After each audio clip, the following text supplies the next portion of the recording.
madaxweynaha Turkiga Recep Tayyip Erdogan ayaa sheegay inuu rumaysan yahay in sanada 2023 uu noqon doono mid taariikhda dalka Turkiga wax ka bedeli doona dhinaca horumarka. waxaana uu sheegay in Turkigu uu kaalimaha koowaad ee ugu horeeya dunida ka gelayo dhinaca siyaasadda iyo dhaqaalaha caalamka. isagoo arrinkaas ka hadlaya waxa uu yidhi, waxaan aaminsanahay in sanada 2023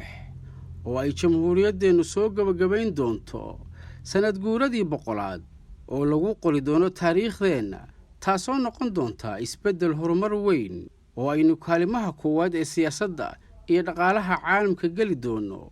xukuumaddaydu sidii ay ugu guulaysatay inay ka gudubto hagardaamooyin iyo dhibaatooyin badan oo soo maray sannadihii lasoo dhaafay oo uu sicir bararku ka mid ahaa,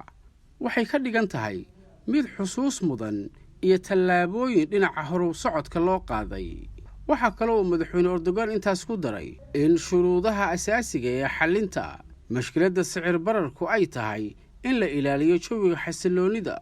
oo dalka laga dhigo mid lagu kalsoonaan karo. wuxuu xusay in sanadka soo socda uu muhiimad weyn u leeyahay dalka Turkiga oo ay tahay wakhtiga ay qabsoomayso doorashada madaxtooyada bisha Juun ee sanada 2023.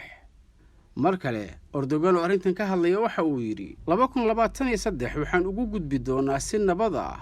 oo aanay wax dhibaato dhicin, inagoo dhammaystirayna mashaariicdayada waaweyn kana faa'iidaysanayna fursadaha horumarka caalamiga ee dalkeenna, isla markaana si guul leh u dhammaystiri doona doorashooyinka madaxweynaha iyo baarlamaanka. dhinaca kalena wasiirka arrimaha dibadda Turkiga Çavuş Oglu ayaa sheegay in Turkigu uu diyaar u yahay inuu daboolo baahida ay Jabaan u qabto diyaaradaha aan duuliyaha lahayn ee Turkigu uu sameeyo iyo hubka ay soo saaraan warshadaha difaaca Turkigu. wuxuuna intaas ku daray in dalalka kale ee Aasiya oo ay ku jiraan Malaysia iyo Indonesia ay soo dalbadeen in laga iibiyo noocyada kala duwan ee diyaaradaha aan duuliyaha lahayn ee Turkigu uu sameeyo, ayna sidoo kale danaynayaan wax soo saarka kale ee warshadaha difaaca Turkiga. wasiirka arrimaha dibadda Turkiga Çavuş Oglu ayaa intaas ku daray in Turkigu uu heshiisyo la xiriira arrintan la saxiixday, ayna soo dhoweynayaan dalabyada, isla markaana ay baahida Jabaan dabooli doonaan. wuxuuna tilmaamay in mas-uuliyiinta sare ee Jabaan uu la yeelan doono wadahadallo iyo wadatashi ku saabsan amniga iyo warshadaha difaaca. wasiirka arrimaha dibadda Turkiga ayaa hadalkan ka jeediyey kadib booqasho uu maanta ku tegay caasimadda Jabaan ee Tokyo,